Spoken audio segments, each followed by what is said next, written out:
नमस्कार, मुद्दा देख रहे हैं आप। मैं हूं आपके साथ नेहा दुबे। पीएम मोदी रूस और यूक्रेन के बीच चल रहे जंग को खत्म करने के लिए बड़ी पहल करने वाले हैं।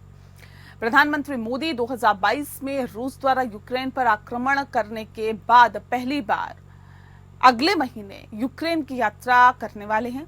सूत्रों के मुताबिक पीएम मोदी 23 अगस्त को यूक्रेन जा सकते हैं। आपको बता दें कि करीब एक महीना पहले इटली में G7 शिखर सम्मेलन के दौरान प्रधानमंत्री मोदी और यूक्रेन के राष्ट्रपति जेलेंस्की की मुलाकात हुई थी और जेलेंस्की ने उन्हें यूक्रेन आने के लिए आमंत्रित किया था।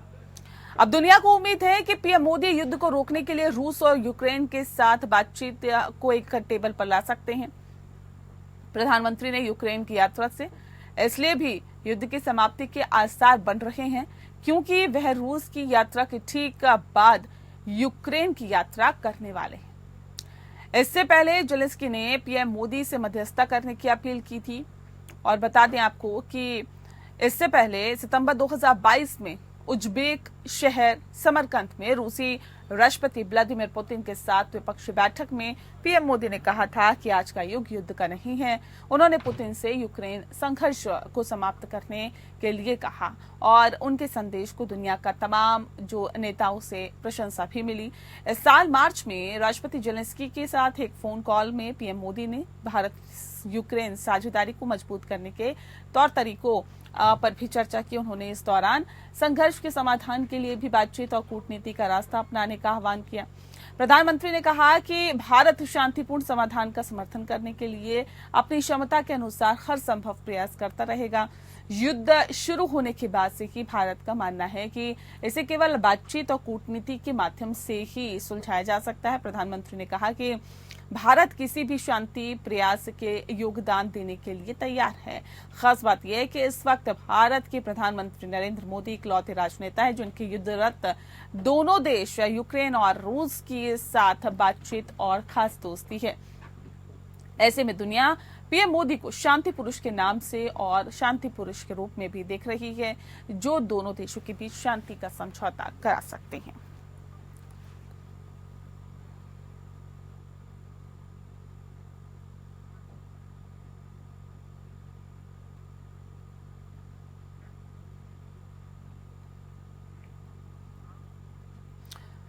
और इस विषय पे तफसील से चर्चा करेंगे। खास मेहमान हमारे साथ मौजूद है, उनसे आपका परिचय करा देते हैं। इस वक्त हमारे साथ जय सोढ़ी साहब है, रक्षा विशेषज्ञ हैं। सर, बहुत स्वागत है आपका।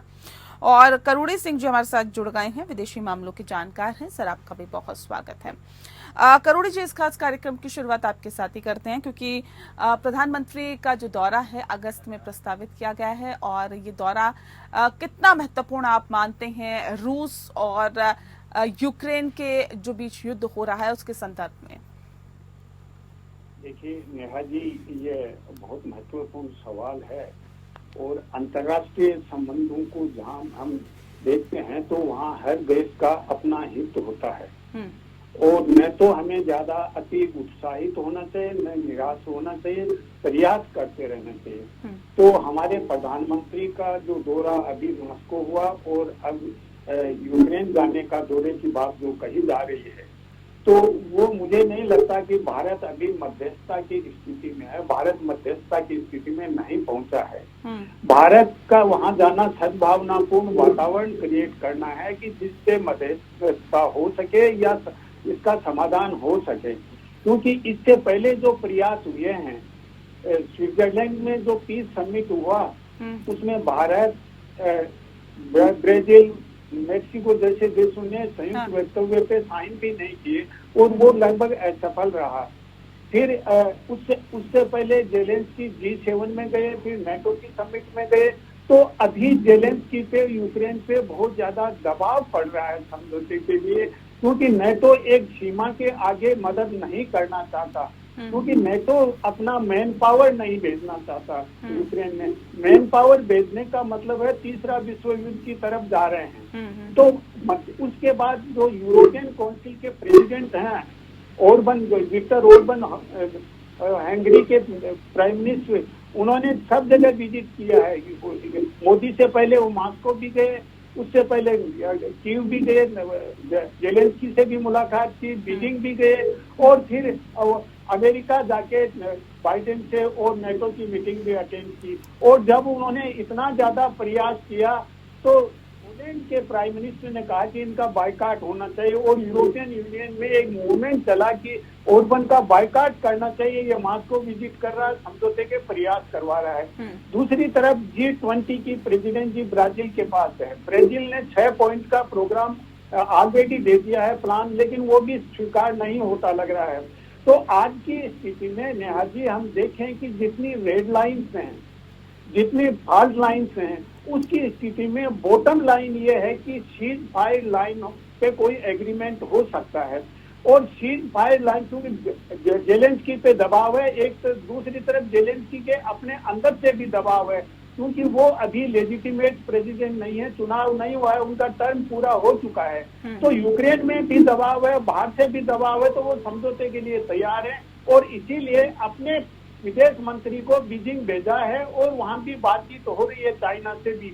तो मुझे लगता है कि इस समय अगर भारत के प्रधानमंत्री वहां जाते हैं तो जो बॉटम लाइन है, सीज फायर लाइन कैसे हो सकती है, और ये सीज फायर लाइन तभी हो सकती है जब एक तरफ अमेरिका और नेटो के देश हैं, यूरोपियन देश हैं, वो गारंटी दें, इधर से भारत और चीन इधर से गारंटी दें। भारत अकेला कोई सीज फायर लाइन के लिए गारंटी देने की स्थिति में नहीं होगा।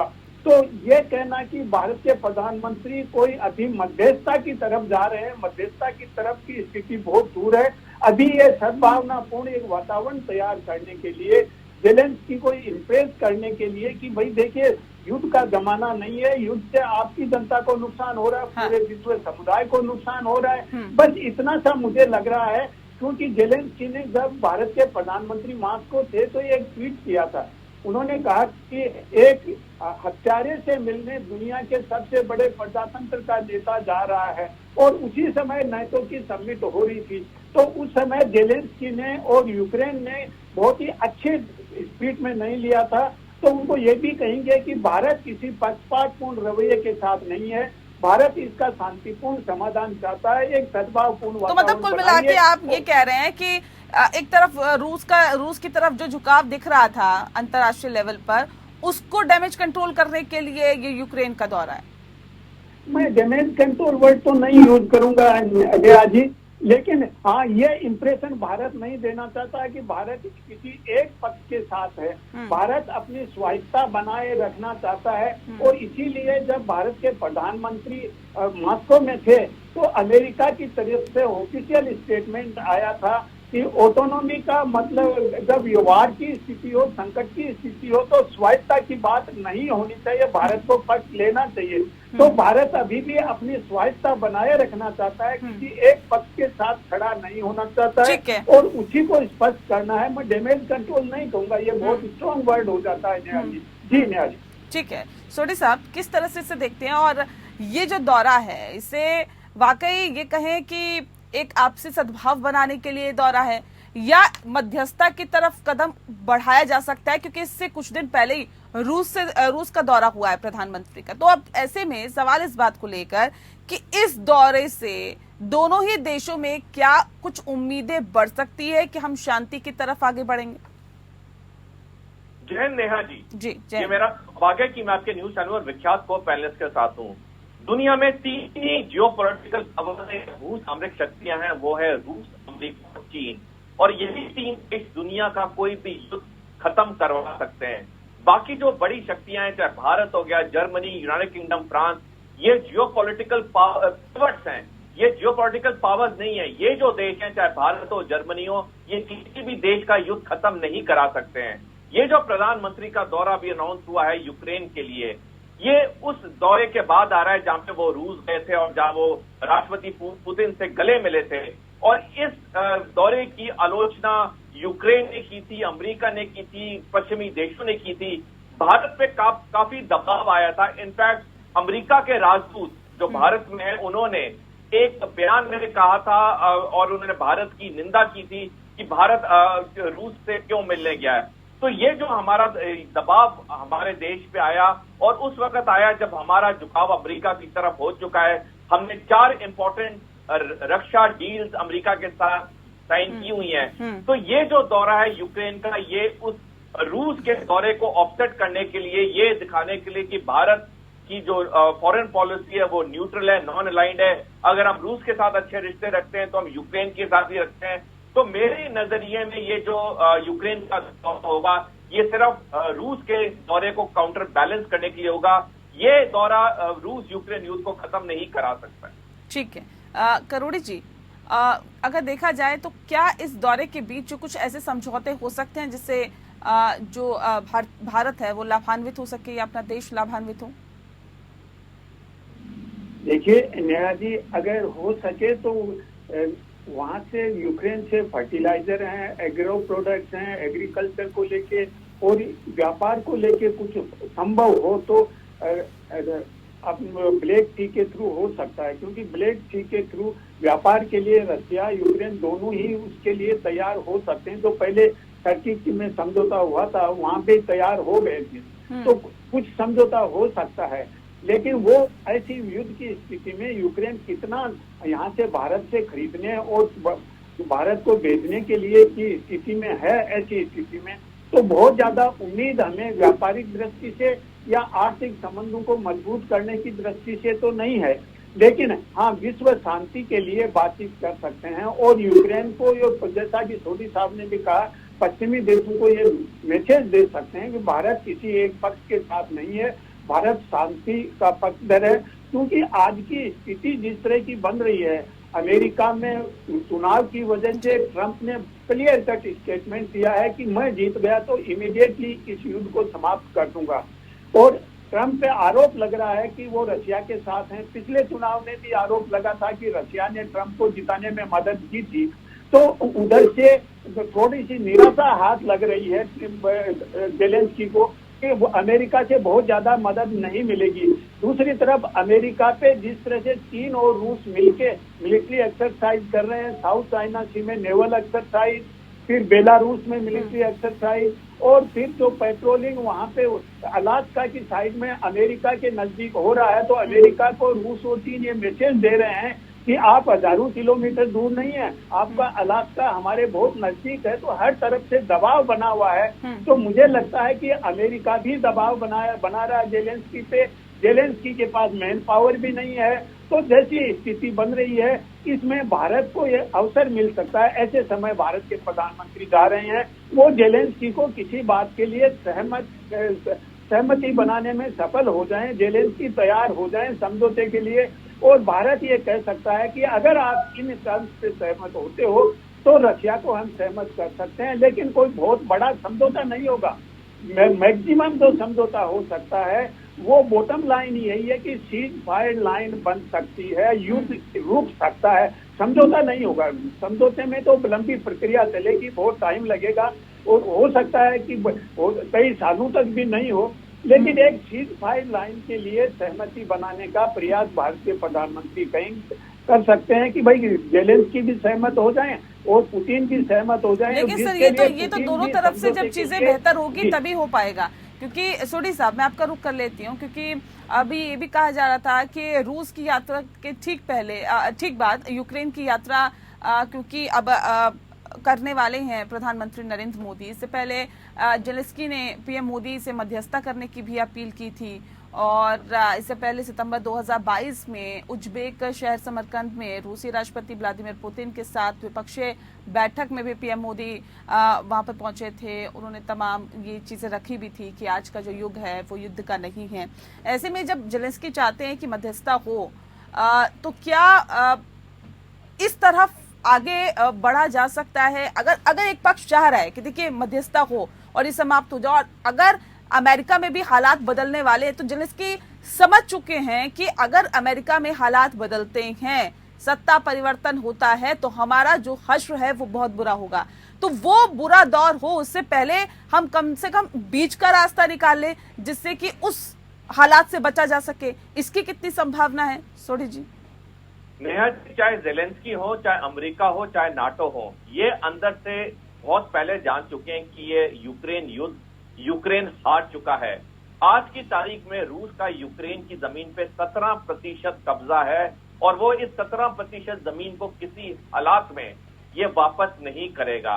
ये जो युद्ध चल रहा है ये बेसिकली इस साल नवंबर तक खींचा जा रहा है ताकि अमेरिका में राष्ट्रपति चुनाव हो जाएं, क्योंकि चाहे कोई भी पक्ष हो अमेरिका में, डेमोक्रेट हो, रिपब्लिकन हो, कमला हैरिस हो या डोनाल्ड ट्रंप हो, वो इस युद्ध को इस वक्त इसलिए नहीं खत्म करने देना चाहते क्योंकि अगर जो भी पार्टी युद्ध को इस वक्त खत्म करने की बात करेगी वो अमेरिकी नागरिकों के नजर में नीचे गिर जाएगी और इसीलिए वो नवंबर तक किसी तरह ये युद्ध खींचेंगे और ये खींच भी रहे हैं। इसी साल जून को नाटो के सचिव सेक्रेटरी जनरल जोसेफ स्टोल्टनबर्ग ने बयान दिया था कि यूक्रेन को रूस के साथ बातचीत करके एक समझौता करना चाहिए, जो भी जमीन रूस के कब्जे में है वो रूस के पास ही रहनी चाहिए।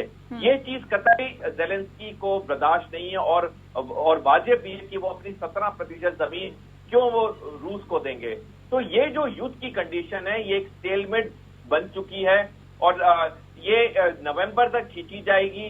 बाकी कोई भी नेता कोई भी बयान दे दे, जो लोग इस युद्ध की जानकारी रखते हैं वो अच्छी तरह जानते हैं कि किसी और देश के कहने पे ये युद्ध ना खत्म होगा, ना कोई ऐसी सर्कमस्टांसेस या परिस्थितियां बनाई जा सकती हैं, क्योंकि अगर ये युद्ध खत्म होना होता तो बहुत पहले खत्म हो गया होता। मैं तो ये कहूंगा ये युद्ध पहले फेज में शुरू ही नहीं होता। हाँ। क्योंकि अगर अमेरिका ने यूक्रेन को कहा होता कि तुम लिख के दे दो कि हम नाटो नहीं ज्वाइन करेंगे, इतने लाखों लोग नहीं मरते, करोड़ों की संपत्ति नहीं बर्बाद होती। लेकिन अब क्योंकि युद्ध 2.5 साल से लंबा खिंच चुका है, ये थोड़े से महीने की और बात है, ये नवंबर तक चलेगा। उसके बाद कोई भी राष्ट्रपति बने अमेरिका में, यूक्रेन को समर्थन इमीडिएटली बंद हो जाएगा और यूक्रेन के पास कोई चारा नहीं रहेगा रूस के सामने आत्मसमर्पण करने का। लेकिन करोड़ी जी ये चीजें क्या यूक्रेन नहीं समझ पा रहा है? देखिए नेहा जी, मैं सोडी साहब से सहमत होते हुए उनके विचार को थोड़ा सा आगे बढ़ाऊं तो ये 17% जमीन पे रशिया का कब्जा करने का नहीं है, वहाँ का समाज किस तरह का है, रशियन स्पीकिंग लोग हैं और उन लोगों की पहले से ग्रीवेंस रही है कीव के अगेंस्ट में, जेलेंस्की के अगेंस्ट में कि हमारे साथ अत्याचार हो रहा है, हम माइनॉरिटी में है, रशियन स्पीकिंग लोग हैं। और वहाँ रशिया ने अभी युद्ध के टाइम एक जगह तो रेफरेंडम भी करवा के देख लिया। तो ऐसी स्थिति में वहाँ के लोग किसके साथ रहना, केवल जमीन का नहीं है, वहाँ के लोगों का क्या झुकाव है वो भी बहुत महत्वपूर्ण है। तो ऐसी स्थिति में अब जेलेंस्की ये कह सकते हैं कि मैं जमीन ले लूं, लेकिन वहाँ के लोग सहमत होंगे, रेफरेंडम होगा, क्या प्रोसीजर होगी वो तो डिटेल बाद में वर्कआउट करना पड़ेगा। और इसीलिए मैंने कहा है कि एक सीज फायर लाइन हो सकती है, बाद में डिटेल्स वर्कआउट की जा सकती हैं। और आज जिस तरह का यूक्रेन की स्थिति है, बर्बादी की कगार पे है, कितना डैमेज हो चुका है, आने वाले 50 साल में भी रिकंस्ट्रक्शन नहीं हो सकता यूक्रेन का। यद्यपि नाटो और जो पश्चिमी देश हैं वो कह रहे हैं कि हमने रशियन की जो प्रॉपर्टी सीज की है वेस्टर्न कंट्रीज में, उसको से हम रिकंस्ट्रक्शन करेंगे। लेकिन काउंटर करते हुए रशिया ने भी ये कह दिया कि हम भी जो अमेरिकन सिटीजन या जो वेस्टर्न कंट्रीज के सिटीजन हैं उनकी प्रॉपर्टी सीज कर लेंगे। तो एसेट्स और प्रॉपर्टी दोनों जो सीज करेंगे। तो ऐसी स्थिति में क्या हो सकता है, देखिए कोई भी नेता हो, अगर नेता अपने देश को अगर आज युद्ध की आग में झोंक देता है तो उसको सफल नेता नहीं कहा जा सकता है। और आज जेलेंस्की के लिए तो ये भी कहा जा रहा है कि वो तो लीगली प्रेसिडेंट है ही नहीं, कॉन्स्टिट्यूशनली उनका तो टर्म ही पूरा हो चुका, तो वो तो अवैध तरीके से हैं वहाँ के प्रेसिडेंट भी। तो ऐसी स्थिति वहाँ बनी हुई है। तो यूक्रेन के अंदर जो विरोध के सवर उभर रहे हैं वो तो और भी खतरनाक स्थिति है यूक्रेन की। तो ऐसे समय में ये बात करना कि वो 17% जमीन वापिस लेंगे तभी समझौता होगा, बहुत मुश्किल लग रहा है। क्योंकि अब इतना आगे बढ़ चुकी है स्थिति। प्रारंभ में जैसा सोडी जी ने बताया कि प्रारंभ में ये हो जाता है कि वो नेटो का सदस्य नहीं बनेगा और रशिया को ये गारंटी मिल जाती कि नेटो उनके दरवाजे पे नहीं आएगा, उनकी सीमा के पास नहीं पहुंचेगा, तो शायद ऐसी स्थिति नहीं आती। तो देखिए हम अपनी बोलचाल में ये कहते हैं कि हम किसी को हिट करें, चाहे नहीं किसी को थप्पड़ मारेंगे तो दूसरा हमें मुक्का मारेगा। तो ऐसी स्थिति में अगर आप स्थिति बनाते हैं तो वो लीडरशिप का फेलियर भी होता है। लेकिन आज जिस स्थिति में आ गए हैं उसमें भारत भी सद्भावना रखते हुए भी बहुत ज्यादा हेल्पफुल नहीं हो सकता। अर्बान जो कि बहुत ही मेच्योर पॉलिटिक्स हैं, पॉलिटिशियन है, यूरोपियन कंट्रीज के यूरोपियन काउंसिल के प्रेसिडेंट भी हैं अभी इस समय। उसके विरुद्ध भी यूरोपियन यूनियन में कितना विरोध हो रहा है कि आप समझौता क्यों करवा रहे हैं। तो सहमत करना यूरोपियन कंट्रीज को और नेटो को सहमत करना भी बड़ा मुश्किल होगा ऐसी स्थिति में, अगर कोई मध्यस्थता भी करता है तो इसीलिए मैंने कहा है कि मध्यस्थता से समाधान केवल इतना हो सकता है कि सीज फायर लाइन बन जाए, और वो तभी बनेगी कि दोनों साइड से कोई गारंटर हो आउटसाइडर। तो यूक्रेन को भी गारंटी मिले और रशिया को भी गारंटी मिले, लेकिन वो बहुत लंबी प्रक्रिया है। तो जैसा कि अभी आपने कहा भी कि नवंबर तक कुछ हो सकता है, तो हो सकता है नवंबर तक कोई प्रपोजल आए और नेक्स्ट अगर G20 की मीटिंग हो उससे पहले कुछ स्थिति पहुंच जाए। और G20 एक ऐसा वैसे प्रत्यक्ष रूप से वो युद्ध का और राजनीतिक मामलों का संगठन नहीं है, वो आर्थिक विकास का है। लेकिन वहाँ बाइलेटरल लेवल पे या द्विपक्षीय बातचीत विभिन्न नेताओं के बीच में हो और सहमति बने। दो देशों के बीच में दो नेताओं के बीच सहमति बनने से समाधान नहीं होने वाला है। मान लीजिए भारत के प्रधानमंत्री और जेलेंस्की में सहमति बन गई तो भी समाधान नहीं होगा, क्योंकि केवल जेलेंस्की और पुतिन ही पार्टी नहीं है, दूसरी भी पार्टी है जिसमें नेटो भी है, यूरोपियन यूनियन है, अमेरिका है, जो दूसरे देश इसको बढ़ा रहे हैं स्थिति को। तो ऐसी इतनी जटिल स्थिति है और इसीलिए मैंने कहा कि इतनी फाल्ट लाइन है, इतनी रेड लाइन है कि उनको क्रॉस करके समझौता करवाना आज की स्थिति में बहुत मुश्किल है। जी नेहा जी। ठीक है, लेकिन वो मध्यस्थता कैसे होगी और ये गारंटी सोडी साहब कौन दे सकता है? क्या चीन की तरफ देखा जा सकता है, क्योंकि उसका तो एक तरफा झुकाव है रूस की तरफ, तो क्या चीन मध्यस्थता कर सकता है क्या?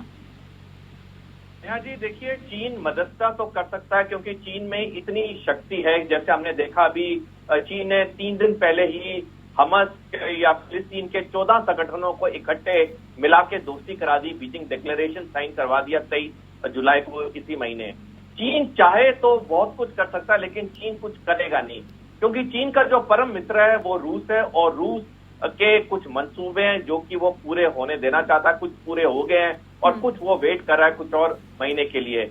और क्योंकि चीन और रूस की दोस्ती बहुत गहरी है और चीन अच्छी तरह जानता है कि इस युद्ध में रूस का पलड़ा बहुत भारी है, तो चीन चाहे भी कुछ नहीं करेगा, क्योंकि जितना ये युद्ध लंबा खिंच रहा है उतनी अमेरिका की कमजोरियां आ रही हैं सामने दुनिया को, उतनी नाटो की कमजोरी आ रही है। और चीन का जो कट्टर दुश्मन तो अमेरिका है, और इस लंबे युद्ध से जितनी अमेरिका की खामियां कमजोरी आ रही हैं उतना चीन को फायदा हो रहा है। तो चीन इस युद्ध को दूर से देख रहा है। वो सारी युद्ध से एक और चीज जो चीन सीख रहा है कि जब वो ताइवान पे हमला करेगा तो जिस तरह से अमेरिका ने रूस पे प्रतिबंध लगाए, जिस तरह से हथियारों की मदद हुई है यूक्रेन को, तो अमेरिका और नाटो देश कितने ताइवान की मदद कर पाएंगे। तो चीन बेसिकली इस युद्ध को दूर से ऑब्जर्व कर रहा है और इससे सबक को सीख ले रहा है कि जब उसे 3 साल बाद 2027 में ताइवान पे हमला करना है तो इस रूस यूक्रेन युद्ध का जो उसे अनुभव है दूर बैठ के, इस अनुभव का वो इस्तेमाल करेगा ताइवान को लेने के लिए 2027।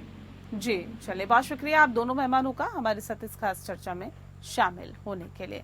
मुद्दा में फिलहाल के लिए इतना ही। नमस्कार।